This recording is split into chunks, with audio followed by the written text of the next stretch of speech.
Welcome to this episode of Chalk Talk.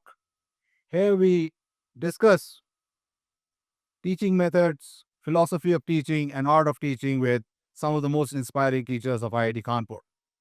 Today, we have the privilege of having Professor Srihari with us. He is a teacher of chemistry at IIT Kanpur and a recipient of Gopal Das Bhandari Distinguished Teacher Award. In this conversation, Srihari, we'll talk to you about your formative years, how you got interested in science, and your reflections on evolving landscape of education. Thank you for accepting our invitation and for sharing your views with us on this conversation. Before we begin it, I would like to request you to say a few things to our audience. Yeah, thank you very much for this invitation to a very unique uh, event, I might say.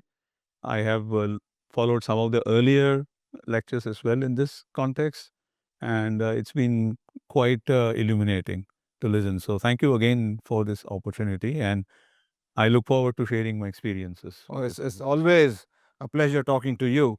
So let's begin with this question a lot of people may have in mind, that I'm talking to a professor of chemistry, a subject which many of the students do not really take as a major at IIT Kanpur or in India in general. And the same set of students are voting you for this distinguished teacher, Gopal Das Bhandari Distinguished Teacher Award. You must be doing something special. So tell us, what exactly do you do to engage with them, to motivate them? Right. So, that actually, first, let me put it on record, came as a surprise even to me. Uh, However, what I do remember of those 20 odd lectures that I gave was that my primary aim was to make sure that the students actually learn something. And at the same time, even if I'm not able to actually complete the so-called syllabus, that whatever I actually communicate, they will be able to understand and make connections with what they might have already learned. So it was a unique experience for me. It was during the hot summer months. And I remember that I had instructed my wife that please cook only the food that I like for the next few weeks. Okay. And yeah, that's how it went essentially. And certainly it went very, very well. I mean, the students remember till the time they voted for you 4 years down the road. And, when you're talking to them and you're, making sure they're learning, you're engaging with them. But that engagement also is, willingness to be questioned, willingness to be challenged. So how did you create that environment where they could question you without any fear and felt encouraged to do so? Yeah, that's a very good question. In fact, I from the word go made it clear that this entire at that time the lectures could fit into the L7 because the crowd was smaller. Yeah. That they could actually ask me questions at any time, interrupt at any time. And I also remember the students stopping by at the end of every lecture, which usually happens. Some students come after the lecture, either because they're shy to ask these questions. And from the very second lecture, I started telling them that they should ask these questions in the class because it's going to benefit the rest of their friends as well. And I made it eminently clear that, as the usual adage go, no question is too simple or too stupid. Mhm. And luckily, the students relaxed. They started to resonate with me. They started to resonate with the way I was teaching. And they liked the way that things were very hands-on. I remember giving notes which were handwritten, prepared, just the day before the lectures. Right. And in the notes, I would put small little curves so that to pick their interest, to see if they're reading the notes or if they're looking at things. Obviously, you had a plan in mind and Yes. how to engage with them. And these are the kind of things that do not happen overnight.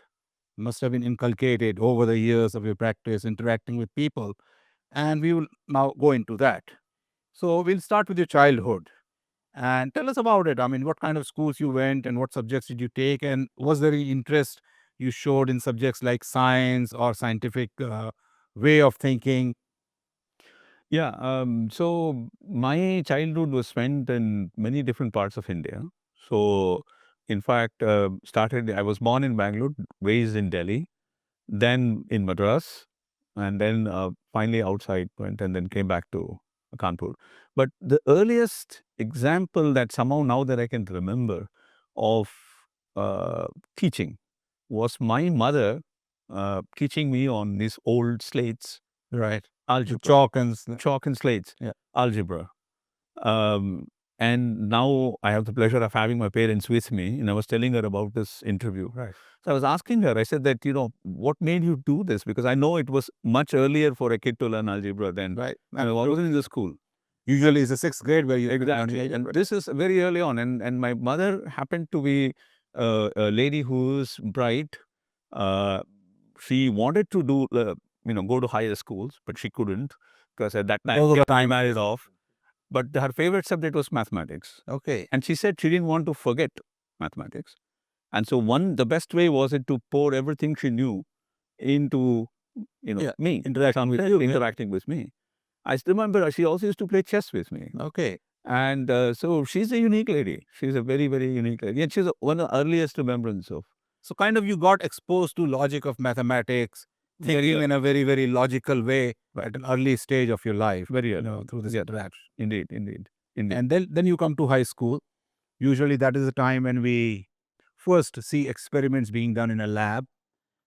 How was your experience there? Were there teachers who encouraged you to do experiments? Were they interested in, doing experiments? And did they encourage you to do this and see what happens? Oh, absolutely.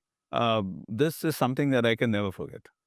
Because when I was in my high school, there were teachers, particularly who we still favorably call a science sir.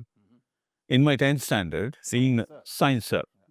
This is a man who used to bike 20 kilometers every day to come and teach us. And he saw something in me. Well, one of the things he did was very amusing. One day he said, you can do experiments in the laboratory. Here's the key. Why don't you spend some time after school? Okay. And if you are getting late, He has to go back 20 and he has to go back 20 kilometers. And this was an incredible gesture at that time.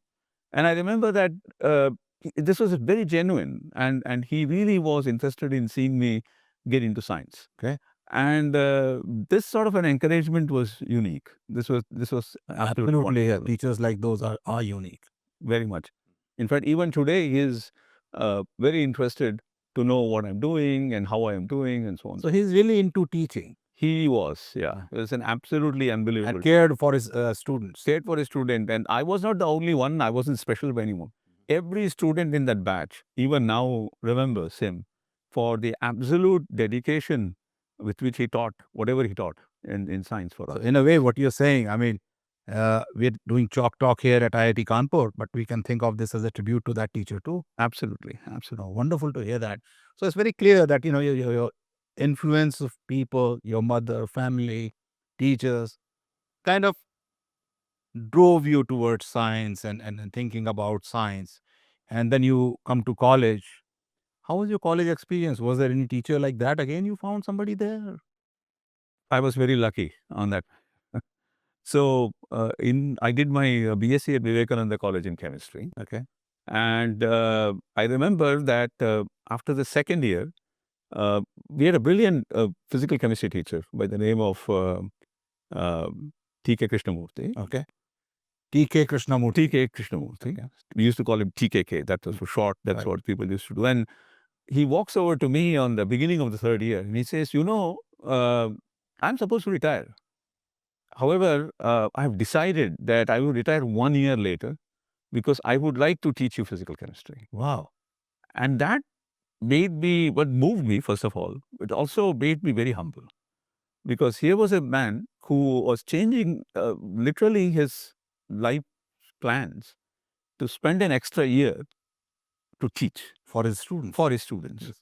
And he would come, and he used to lecture on thermodynamics, kinetics, and so on and so forth. These are lectures I wish somebody could have recorded them. Oh, this is one of the most... I mean, even now when you think about those lectures, you feel that way. Absolutely. he used to, not only that, he would give crystal clear lectures. And there is the first example also where I saw he would encourage questions.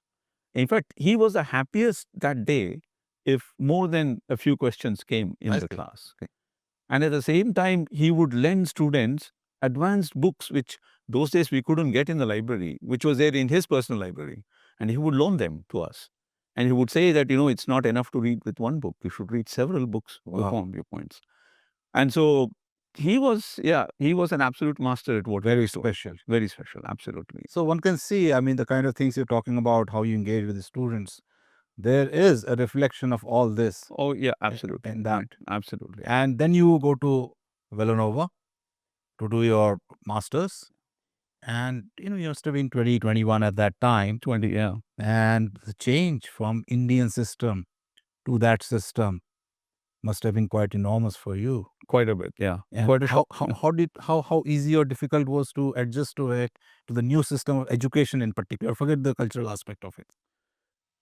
Yeah, so it took me at least a couple of months because since I studied at a college in India, we were used to yearly exams, Right. one final exam per year.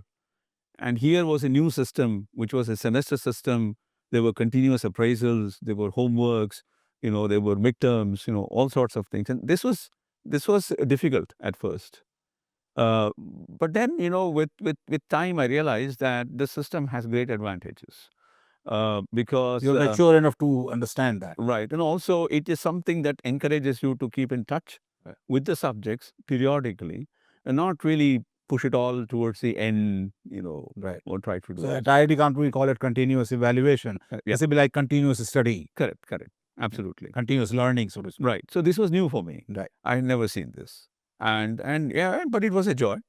Once you got used to it. Once I got used to it, it was wonderful. Yeah, I realized that this is the way. In fact, I wish that is the way it happened back in India also at that time in the colleges, actually. But now it happens, and we find a lot of students find it difficult at IIT Kanpur to switch from their, intermediate when they come here to switch to this fast-paced system where you are, continuously being evaluated, Right. learning.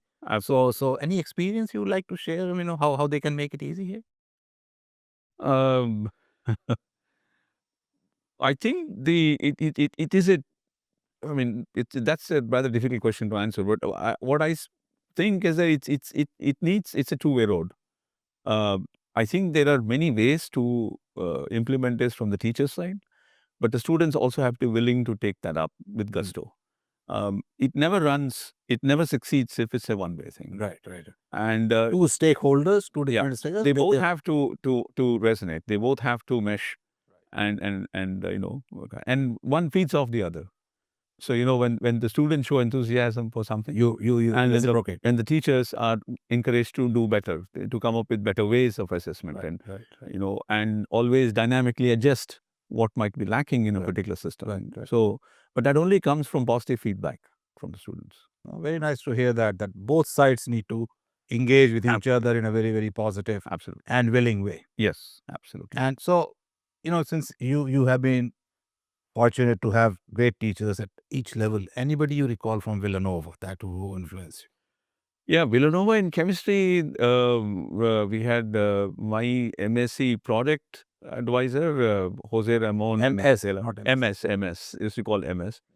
De la Vega, Professor De la Vega, and who was again from Cuba actually, but again, brilliant teacher and an excellent personality.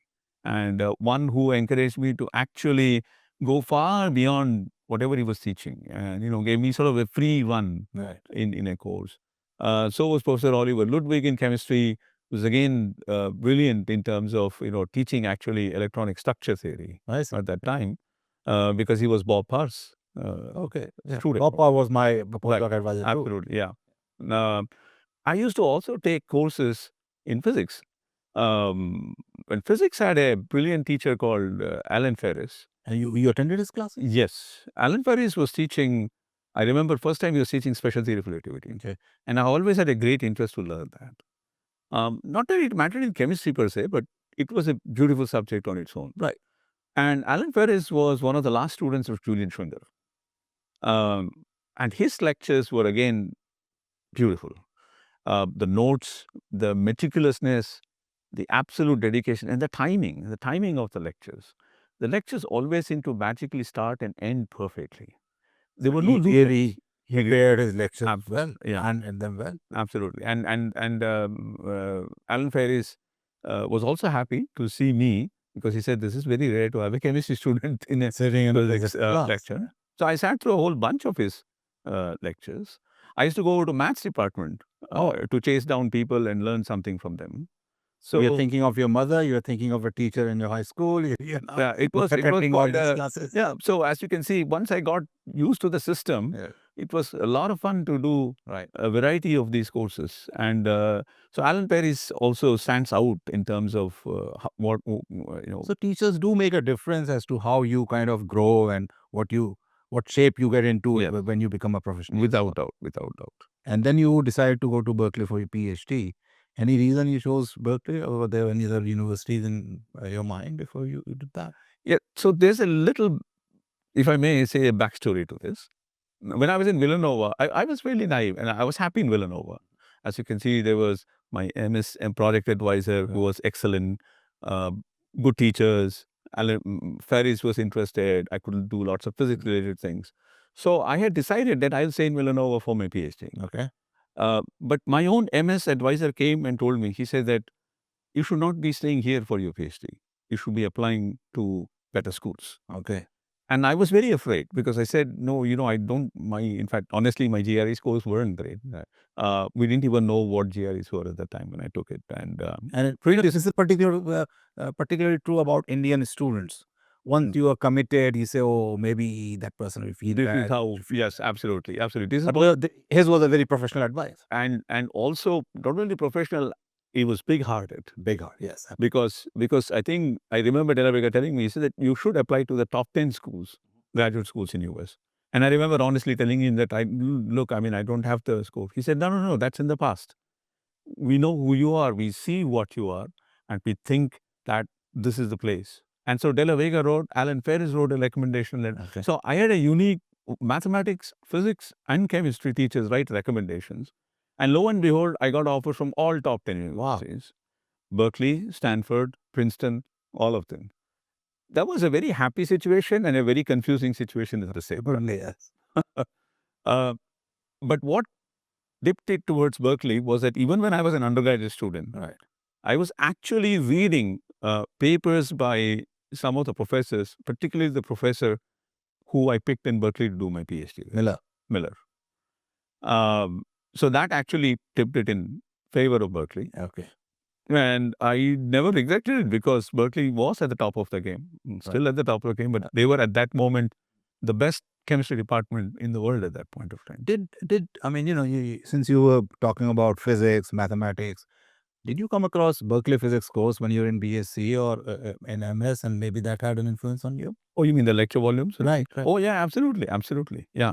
And but that was an opportunity to see the people live who were behind these books. There's always great books. Yes, great books. Absolutely. Right. So this was a great opportunity. So once you went to Berkeley, of course, all US universities have this courses associated with PhD program. Did you again do courses in various departments, and was there any particular course you really liked there? Yeah, there our course requirements were very minimal. We had to do only 4 courses to do our PhD card. But what is interesting in Berkeley at that time, in at least physical chemistry, was you had to do quantum mechanics and statistical mechanics. Right. But they gave you the freedom to do it in any department, which is very unique. Right. So you could take the quantum mechanics in physics, or you could take it in chemistry, but you had to take the course. Right. So I took the courses in chemistry, but I attended the courses in physics. And that actually put me in front of several great teachers. Okay. Eugene Cummins, one of the very well-known particle physicists, was teaching quantum mechanics. Okay. This is a hall, which is a huge hall, had all the physics students, some of the very precocious undergraduate students. This was a graduate course. Right. And Eugene Cummins' description, the way he talked about quantum mechanics, was really mind-blowing. Wow.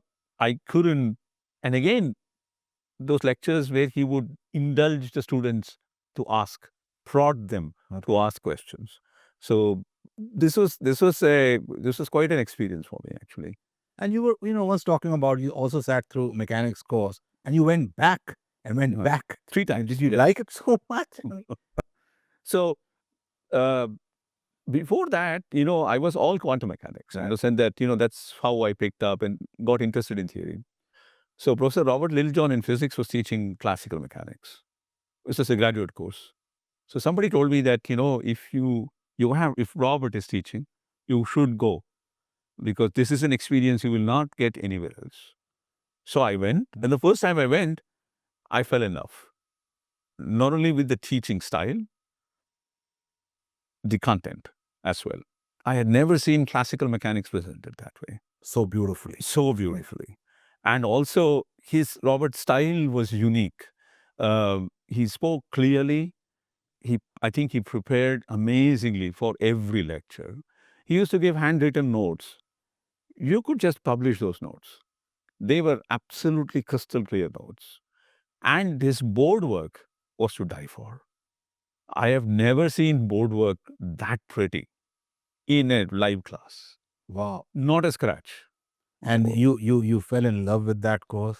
With that course. You went back and went back? Yes. And still when I talk to you outside sometime, when we're having tea or something, you talk about mechanics with so much passion. Right. And you talked about relativity course at Villanova. My actually interest also in physics came through mechanics. Right. I just want to know, what makes you go into mechanics? What in the first place, what made you like mechanics and then go back to it?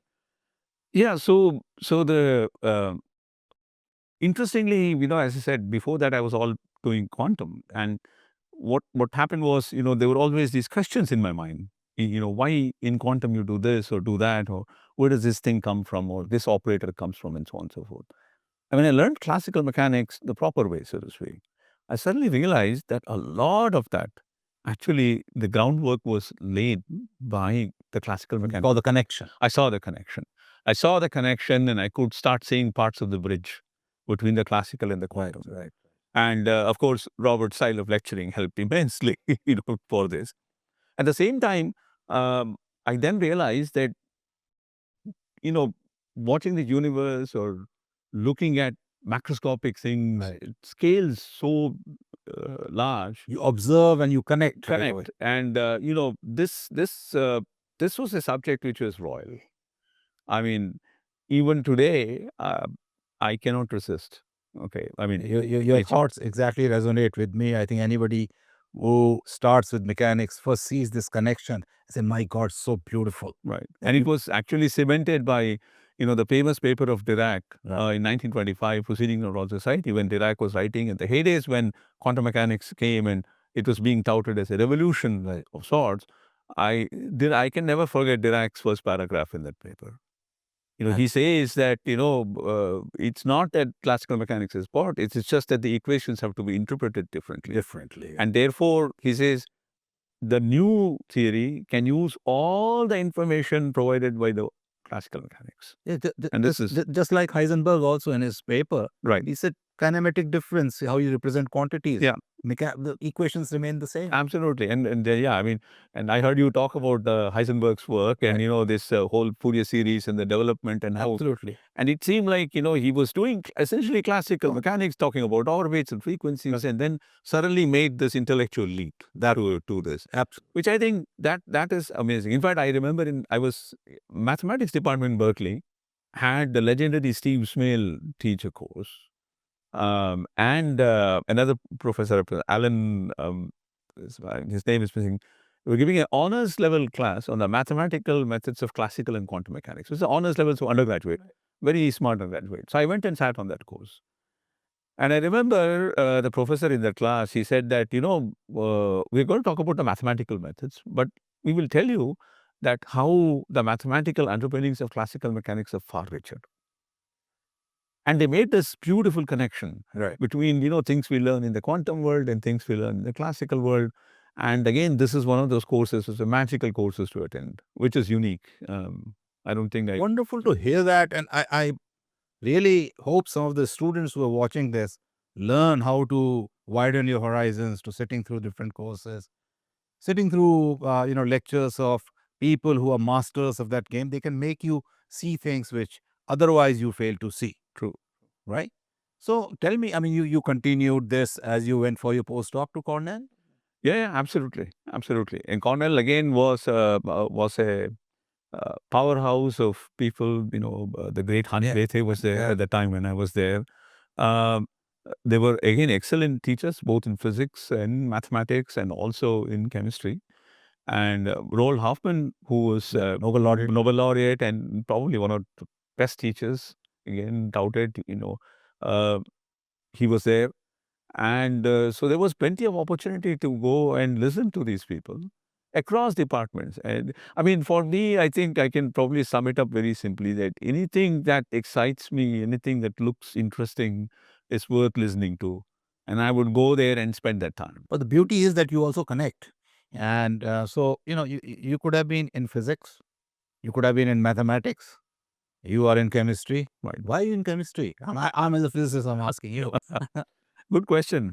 There are my physicist friends who have joked that you are a closet physicist who's getting paid by the chemistry department, which is probably true. I also had my chemist friend tell me, we never see a molecule in your lectures. We only see Hamiltonians or something.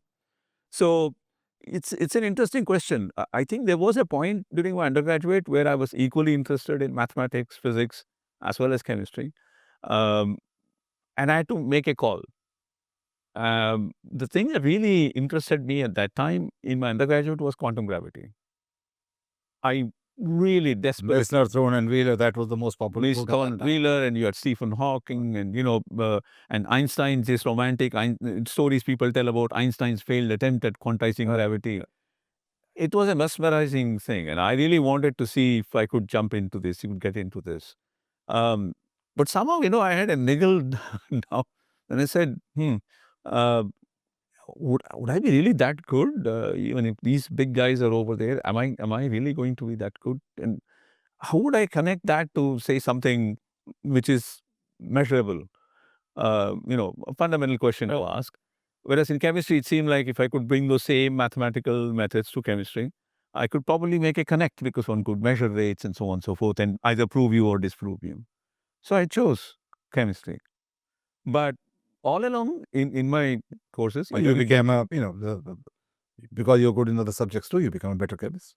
Absolutely, absolutely. And but I never lost my interest in going. So even in Berkeley, I went and sat on field theory courses. I went and sat on relativity. I mean, you made a very interesting statement that looking at different subjects, you thought maybe I'll not be able to make that kind of a contribution. And this is where I think our upbringing in Indian scenario also comes. We are always thinking, am I good enough?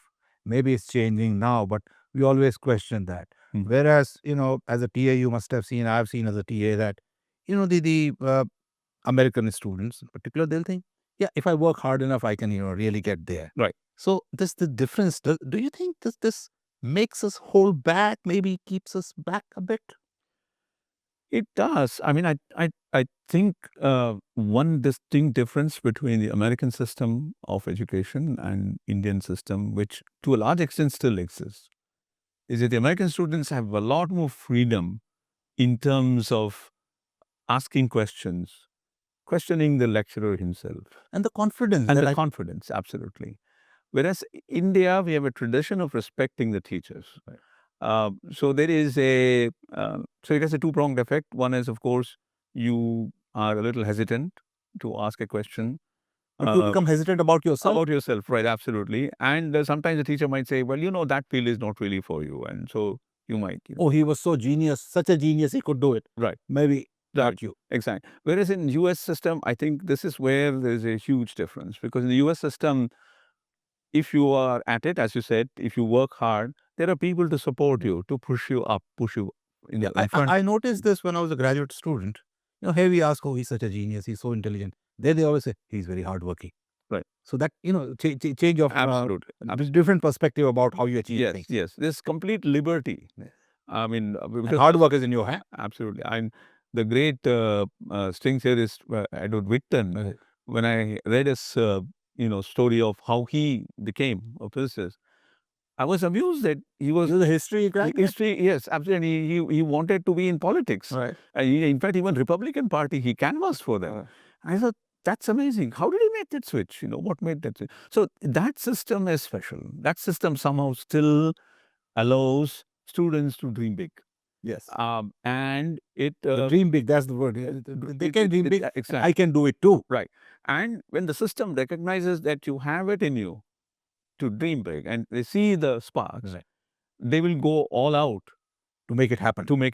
to give you that support, to let you make that switch. Wonderful. So it's unheard of, and people who came as wanted to music major switch to doing great mathematics. So maybe that's where we as teachers have a role to play.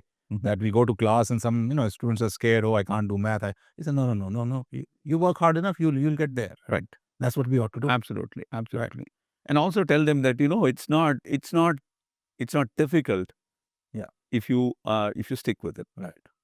I'm reading a book right now called Talent is Overrated, and that's what he emphasizes. That all great people, he analyzes them and says that deliberate practice, where your weaknesses, you work on them, and you can make it happen. Right. So that such a book has been written shows about that culture, that they want everybody to think big, make it big. True. No, in our Indian system, for example, if you take the example of classical music, Right. Many of these great masters, right? For example, the famous sarod player, when somebody asked him, how do you, how do you play so well? Like what inspired? Right. He says riyaz. Yes, yeah. That's just one word. That's it. And that's when I realized it's all about that. It's really It's all about that dedication. Absolutely. It's putting in the hours. Right. So now we come towards teaching. You talked about this background, and you interact with some of the best people. In fact, some of the best researchers, including Nobel laureates. You must have seen them teaching too. And so, how did they really prepare? How much effort did they put into their teaching, and how did they prepare for their classes? Right. So there were many, but all of them. One common thing I saw was that they rarely missed classes. Number one. Number two, they made it look easy. And initially I thought that, it's easy, maybe, it's experience. But then I asked one of the teachers, I said, you've been teaching for 25 odd years, and therefore it must come easy. He said, oh, never. You always have to put. He said, even now, an hour before the class, I cannot be disturbed. Okay. And that was truly a revelation for me. And I realized that, I asked him, why is that? He said, that's because the subject is changing. So you have to keep up with it. Reinventing Right. yourself. Absolutely. And he said, every time I teach, I learn a different way of understanding the same thing that I understood. So being a researcher Yes. makes you a good teacher if you really are serious about Oh, they are symbiotic. I think this notion of a researcher and a teacher being delineating them. separate entities is not correct. They are one and the same part. In fact, Roald Hoffman, when he got feed each other. No, they have to. I think everything in some sense is teaching. When we are guiding our PhD students, we are learning something new. We're teaching ourselves. Absolutely. When you're writing a paper, you're trying to teach the out public to read and understand. How well you write that paper, how well it will be received, will actually depend upon how deeply you are connecting to the people you are. That's another form of teaching. That is why we write papers, to disseminate knowledge. So you understand something new. Mhm. This is a research paper. Correct. You explain something which is already understood. It's teaching, but you are sitting on that subject, thinking about it all the time. Correct. Absolutely. So tell me, you've been with these researchers, you've seen them teach, and you mentioned, they put in effort. If you were to say one lesson you learned through all this interaction, what would that be about teaching? Well, there were several lessons, but I think the most important lesson was to absolutely give 200% for preparation of every lecture. Because if you did any less, then it never went well. What I realized was that all of these people who were exemplary in terms of their teaching, they were thinking so deeply and hard about what they were going to teach just that day, irrespective of whether how big a professor they were or how much of a travel schedule they had, I realized that that sort of absolutely unwavering judgment for every lecture, not for the course, every lecture is what makes finally a course absolutely shine. And you have followed that through your Right, career. right. How difficult or easy has it been? It's never easy, but the joy of that makes it rewarding, I think. Because I think, and I'm sure you also being such a good teacher, you would have recognized that when you teach the same class subject 2 or 3 years later, you discover a new way of looking at it. Yeah, it's different. And it is a momentous, it's an aha moment. It's a joyous occasion. Yeah, you jump when you're preparing your lecture. I mean, oh Absolutely. my God, Absolutely. I never knew this Right. would be done like this. Yeah, the fact that you could see it this way, right? And then you are just absolutely twitching to tell this to this. Yeah, you're, I want to go You want to to understand, right, I know. Yeah, Exactly. Right. So I think these moments make it all worthwhile. And that's what this profession is all about. And this is what motivates. I'm sure us who put that passion into teaching. Yeah, This is the motivation that the joy you get, right, new things you discovered, new perspective you develop, right. and also interaction with the students. Yes, yes. It's And you can see this because I think when you are doing even a half decent job, you can see it in their eyes. yes. The students, they're paying attention. You can literally, without Yeah, you saying can make a word, out, you right? can make it out, Yeah. right? And so that particular time when everybody is in sync, those are magical moments. Because you can see that the students are actually a couple of steps ahead of you. Absolutely. We are resonating here. Absolutely, yeah. So tell me, I mean, whenever I bump into you, hey, Srihari, how are you doing? And you say, oh, Mo, have you read that paper? There's something new that has come out. How do you keep up with all this? How do you generate time? I mean, you're doing good research, you're putting time into teaching, at the same time, keeping up with all this. I work hard, but you're always one step ahead. And I mean, it's a joy. I mean, Well, yeah, I think it's just something partly has to do with the fact that I had broad interest to begin with. Right. As I said, even from a high school, I was interested in physics, maths, and chemistry at the Right. equal levels, and this continued. And because I took all those courses in my so undergrad, you connect with different things. and so I'm always eager to find out what's happening in the other side of the pond, so to speak. Right. Right. And therefore, it's my routine that every weekend I would sit down and thumb through journals that I would not thumb, or ordinary a chemist would not, for instance. Right. And I would look at all the APS journals. I would look at all the, and I would be very excited to see if something new happened, something dramatic, something interesting, right? Also, there is a what do you call, a little bit of vested interest. Right. Because when I do this, I often bump into papers which provide the fodder for a class that I'm going to teach. And these sheer accidents are wonderful.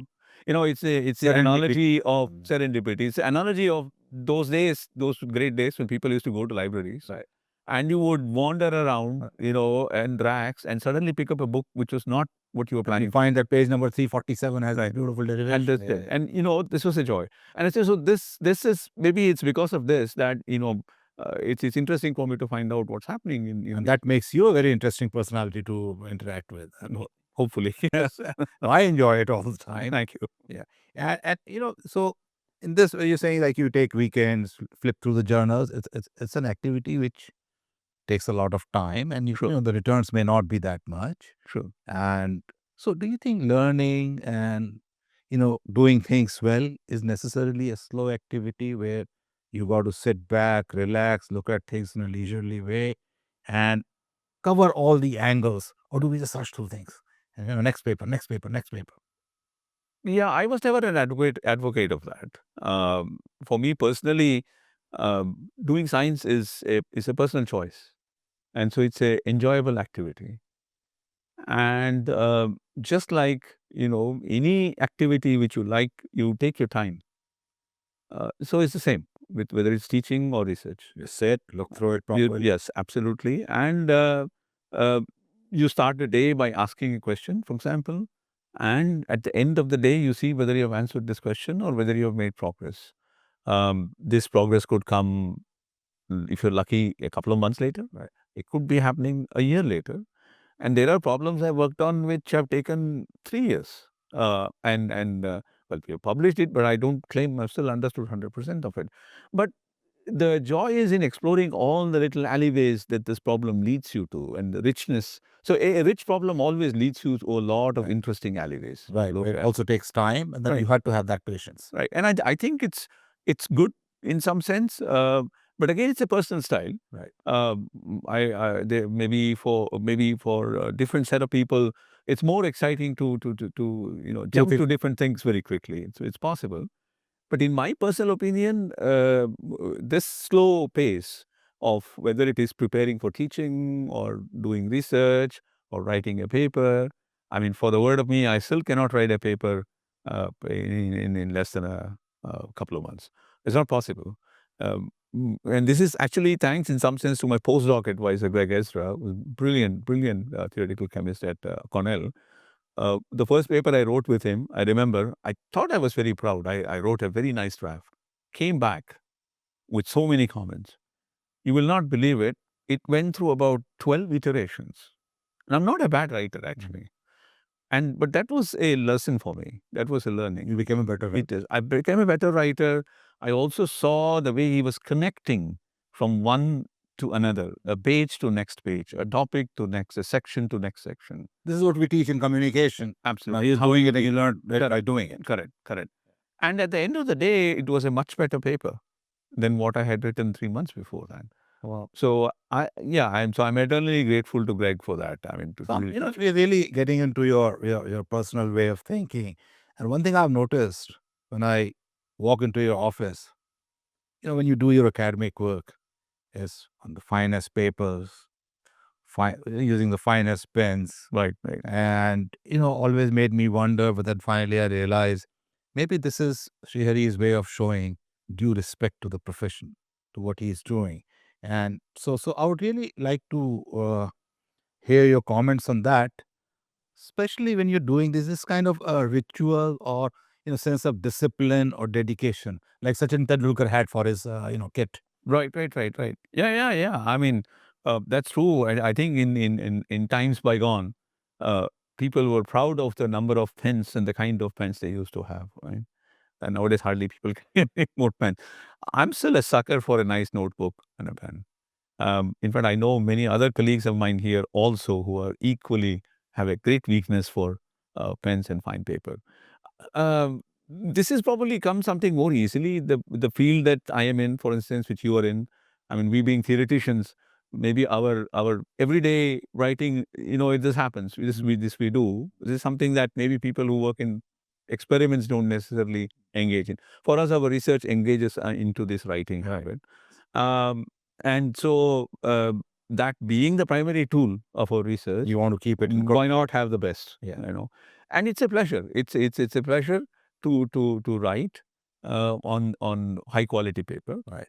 And so, in fact, even today, I'm on a lookout, and I have I think my wife, my kids probably joke. There's innumerable number of notebooks that I've bought.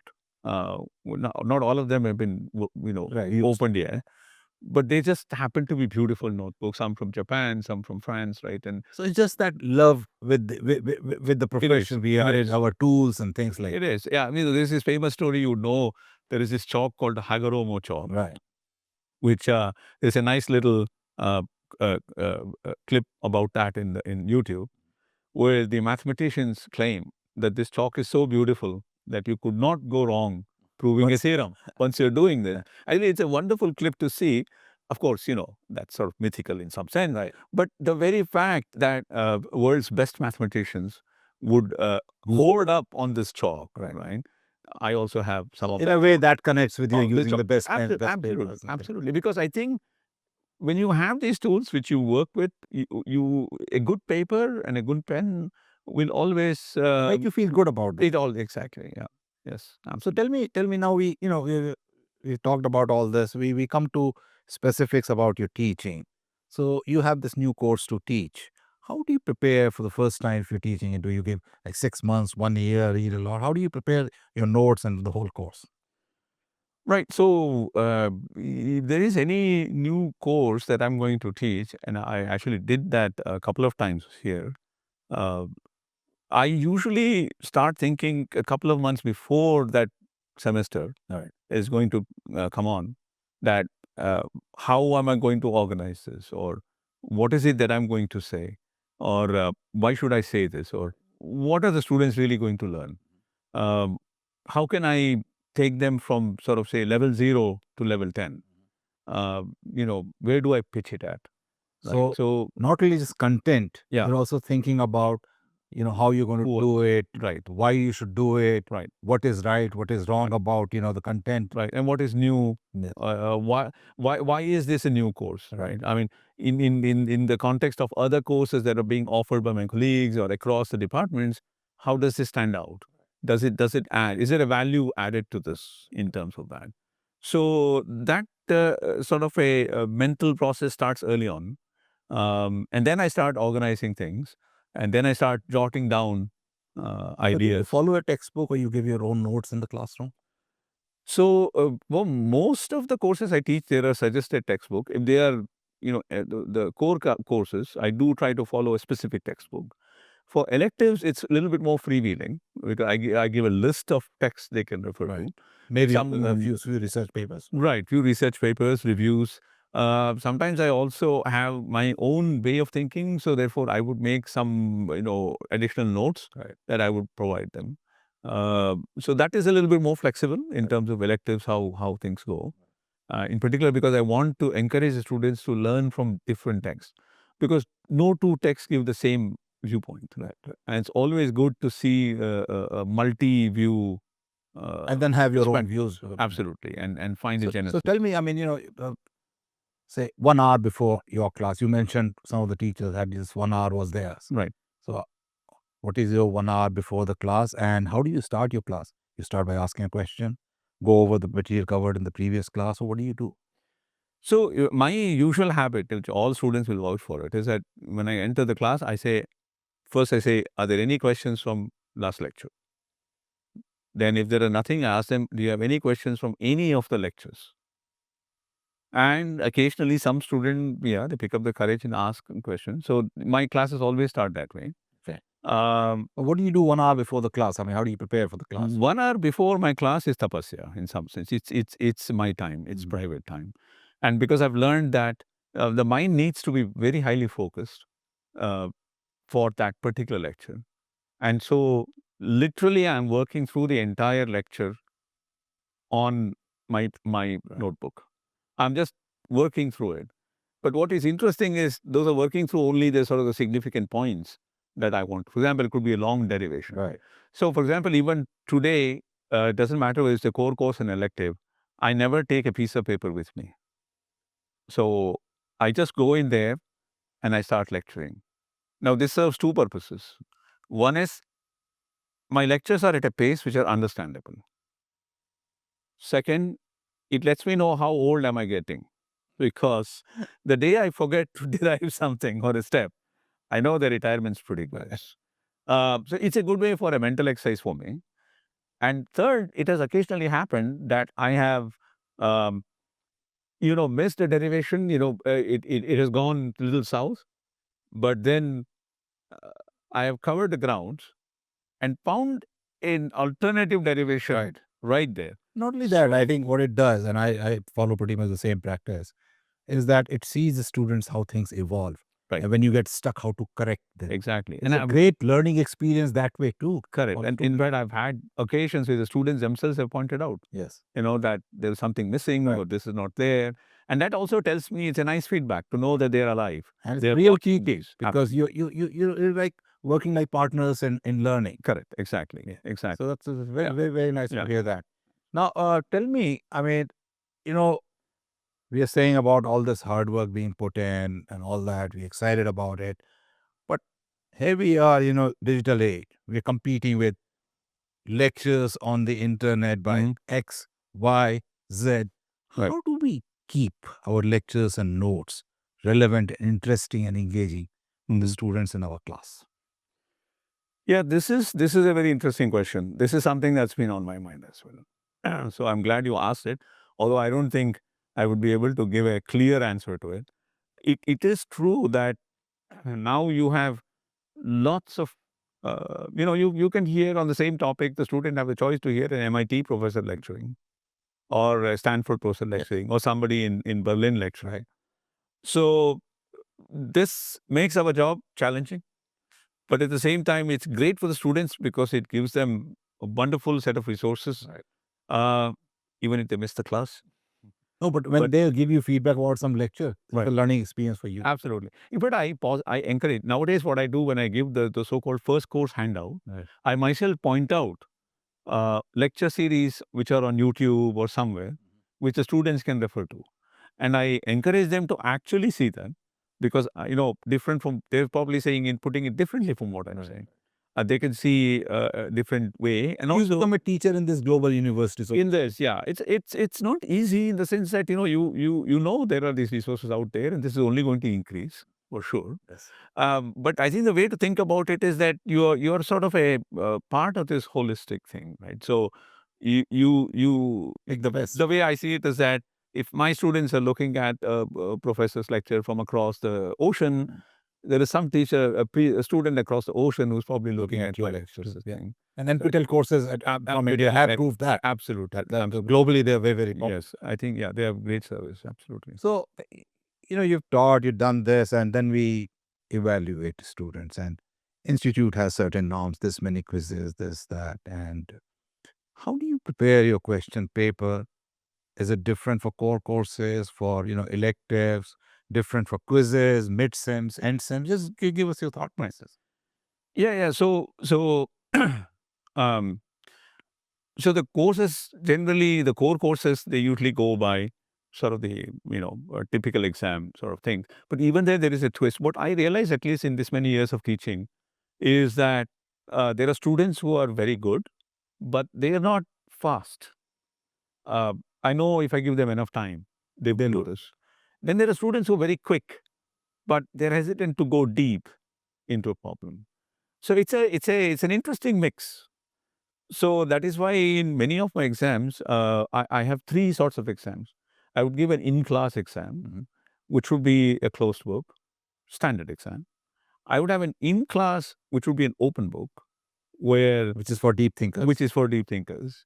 And I would have a take-home exam, where this is really hard, Which is for deeper but thinkers. it really rewards those who are persistent. Right.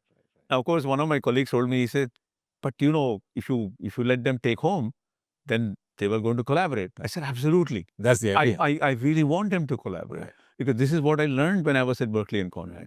Is that these collaborations bring out everlasting friendships, and at the same time, you learn from each other. Yes, we are learning. That's absolutely. And the technical stuff. Exactly. In fact, this is what is bound to happen. It should happen. And so, in fact, I tell my students, even they take home, so if you want to pair up, please put both your names on that. It's perfectly fine. So, what I find is that these three types of exams actually, in some sense, takes into account the capabilities, various capabilities of these types of students. Being fair to everyone. Absolutely. Yes. Now, so that makes sense. So you're talking about this take home and all that.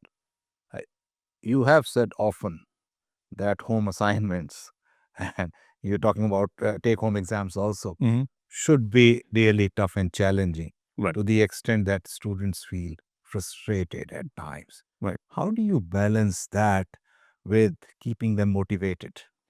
Right. That's a very interesting question. So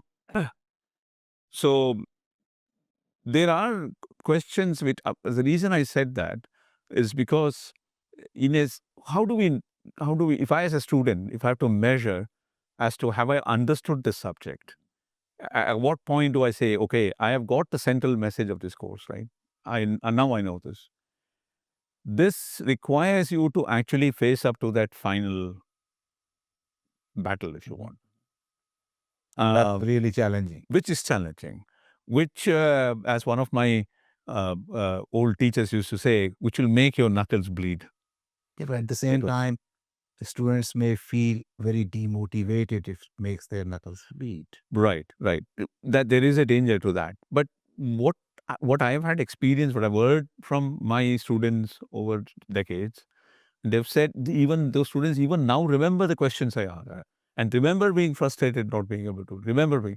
But they said it was an incredibly rewarding experience because those kinds of questions actually told them what part of the course they didn't understand, which was much better than them as answering some run-of-the-mill questions and never knowing exactly which part of it, they never really understood. In fact, I think the cue to that comes from when we were supposed to take these oral exams in Berkeley for our PhD. This was a very dreadful thing, I remember. Everybody used to be scared at the end of first year to take. So a bunch of us, we went to the graduate student advisor, who was Richard Sakeley at that time. We said, Richard, here you are in Berkeley, we are PhD students, the creme de la creme, take the best of the world. And then we have to go through this experience, right? And we've done our coursework, obviously you pass them. It's not like our JE students feel. They come and say, we're the best. We're the best. And I still remember the one line he said, which I think is very relevant to this tough questions being asked. He said, guys, we know you are the best of the best. We know you are good. We know you will do good. Yeah, we have selected you. Yeah. But he said, this is our only opportunity to tell you what you don't know. Okay. So in a way, it's a feedback. Absolutely. And I think this, the process of learning a subject is a continual process. This is something where you have to, look into yourself and say, can I solve any problem at any level thrown to me? Right. And that is a judge of how well and at what depth I've understood this course. So I do this to myself at times, and it's kind of resonating with that. I pick up a book, randomly open a page, and pick up a problem, see if I can solve it. Right. If I haven't, understood the subject well, or I don't remember it, I go back and read the chapter, and then keep myself up. So Right. this is what you're saying. Right? I'm doing what you do to the students. Exactly. I mean, also I think the process of, for example, setting up a take-home exam is a challenge even for the instructor. Yeah, absolutely. Right. Because you first have to really think very hard. You have to dig very deep. You have to come up with the right question. You have to be able to solve it. Yes. Right. So in the process, you also learn a lot.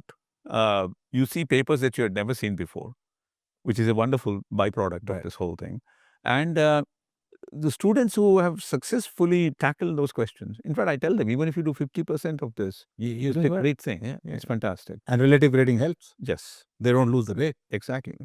Yeah. So now, we've covered examination, your classroom teaching. Now we come to this new kid on the block called artificial intelligence. And we talked about internet, digital, all that. But now this is really something which we are struggling with. One, you give an assignment, they do it through, some chat GPT, right, or something, right? Or, you talk to them and they're doing this, and answering something.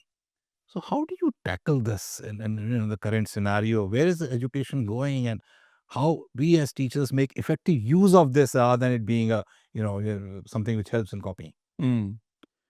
Yeah, I mean, I think this is a particularly niggling question, which I'm not sure any one of us has a clear answer to it. It's early enough that I couldn't give you a very clear-cut answer to that. But one Have you thing, struggled? a little bit, yes. But one thing that's eminently clear is that we cannot get out of it for sure. Now, from time immemorial, these kinds of things have happened. When, for example, my very, very senior, uncles would say that, hey, no, we never had calculators. No. We would estimate the log of 3, log of 30, log of 40, log of this, and we would estimate things. In fact, it's interesting because I find that skill of estimating things is something, it's a lost skill these days. We've lost that skill. So this idea of a length scale, mass scale, time scale, what is a kilowatt, sense of big, sense of small, this has kind of gone away. But those times people used to do this. But of course, calculators came, were replaced by computers, and before, when computers came, people used to solve differential equations, for example, by hand, by asymptotic methods, by this limit or that limit. So there wasn't. So every time a new technology came, it seems like some skill set went away. Or at least faded away. But new ones have to be developed. New ones have to be developed.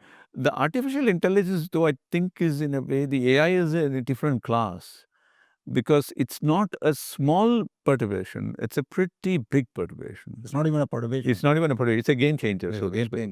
So I think I've heard some of my friends, some people talk about,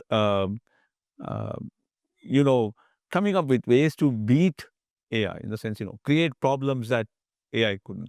But I don't think that's the right. But AI challenges. Yeah. Give us any problem. Give us a problem which we cannot solve. Right.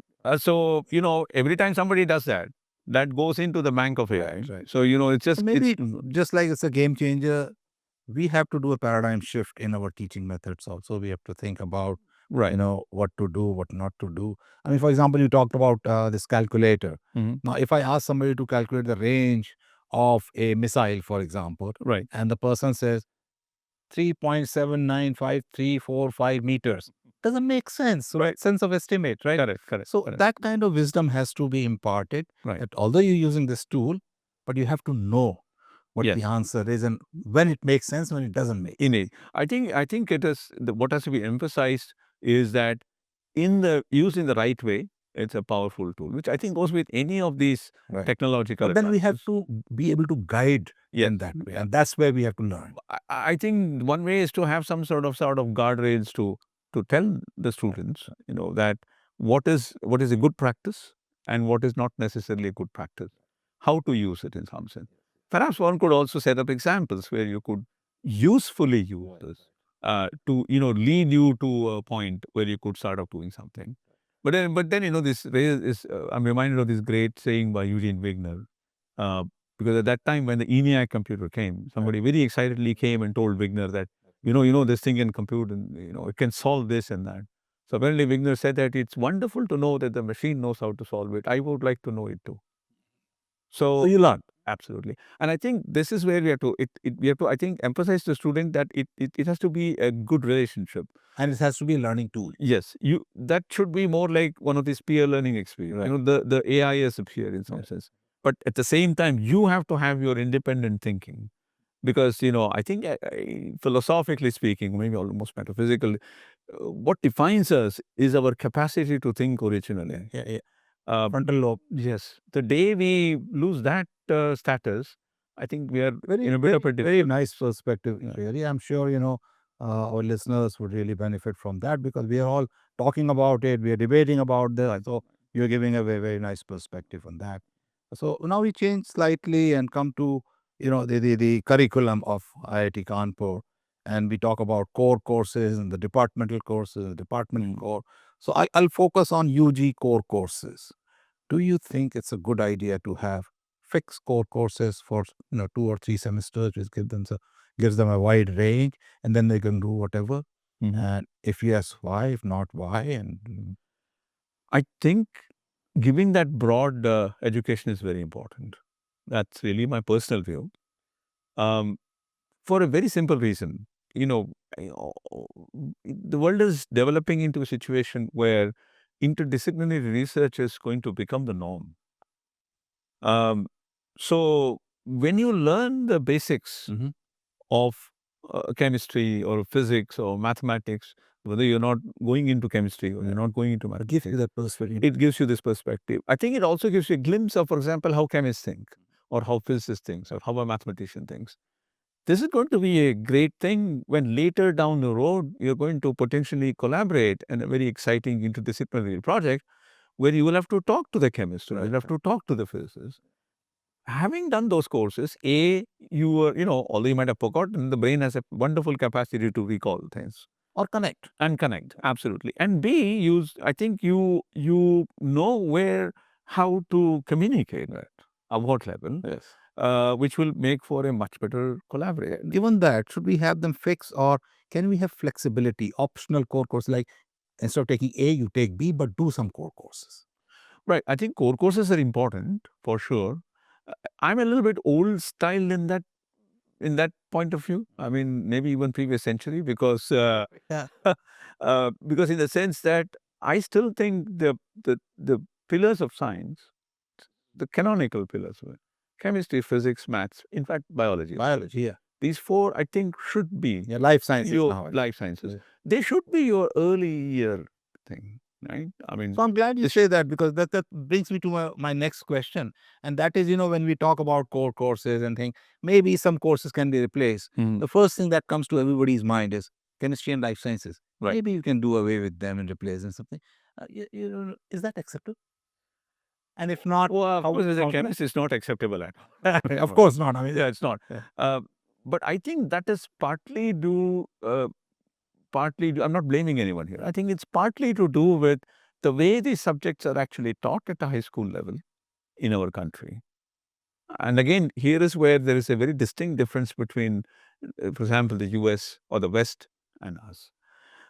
Chemistry somehow is taught as this very drab subject. And I think we can It's not. say the same about life sciences also. True. Whereas I think physics and mathematics is still Logical. exciting. So chemistry, therefore, tends to leave a bit of a bad aftertaste. It's just mug up things. Right. And you just recall and give you. Correct. So I think maybe this is one of the reasons why, this sort of a natural choice to drop chemistry from life sciences. But it's not acceptable anymore. It is not acceptable. It's not acceptable because of precisely what I said before. Because the way we are evolving into molecules becoming motors, becoming miniaturized. And life science is the future. Absolutely. And so you need these courses to understand the essence of these things. I mean, Freeman Dyson wrote a wonderful book about life. I mean, Schrödinger wrote about life, right? So I think one of the things we should teach all our students is a healthy respect for every field, which is very essential, because a lot of trying to learn it as you did right in your PhD, in your MS, right? And it gives you that broad perspective. Right. Because otherwise, I think it's more of a there's a danger of you becoming a snob. I mean, I say it in a nice way. What I mean is, living in a cocoon and be happy with. Well, there is a sense of entitlement that comes to you because you think that what your subject is better. But I think it's a bit short-sighted, because if it's only when you are in that field, when you read that, when you get lectured by people, having a sense of that knowledge, that helps immensely in terms of appreciation for what is difficult, what is challenging, what is beautiful in each one. Every subject has that. As a beauty, yeah. And therefore, once you appreciate that, I think you become a better scientist, better engineer. So I'm glad you say that, because although you said this in the context of students, I think even our faculty colleagues in all over, I mean, it's not pointing to anybody, would benefit from that kind of insight that you're providing. True, absolutely. So I would like to conclude then by asking you to give a message to our younger colleagues how to grow in academic life, balancing your research, teaching, and all these interests.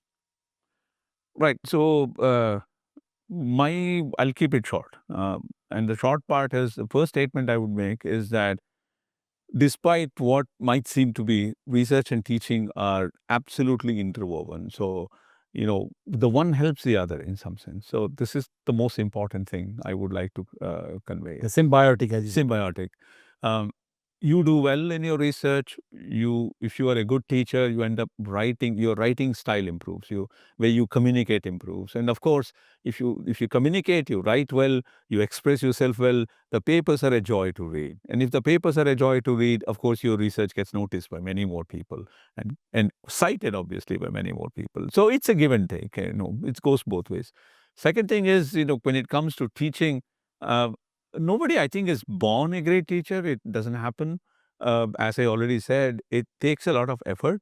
And as long as everybody does an honest job of doing that bit about teaching, that 1 hour before the class, agonizing over what you're going to say and how you're going to say, it's going to turn out fine. The students are extremely perceptive. They're very smart these days. They can sense how many hours you've put behind that lecture. I am 100% convinced they know this, and they can sense it. So convinced, you through feedback also. Absolutely, feedback. But they know every lecture. They know whether you have put in that effort, and trust me, if they see even honest effort, right, despite how the teaching comes, if they see that honesty about teaching what you're doing, they're highly appreciative. So I think the important message here is, teaching, research go together. One, they're symbiotic, they go together. The same effort you put in research, if you put in teaching, we are actually raising a new generation of kids, of scientists and engineers. And tomorrow, just like I am extremely thankful to the great teachers who have shown me the way, those kids will be grateful that you showed them the way of how to do it. On that very, very positive message and note, we thank you, Srihari, for Thank you. giving us your time. Thank you very It's much. been a great pleasure talking to you. Thank you. Thank you.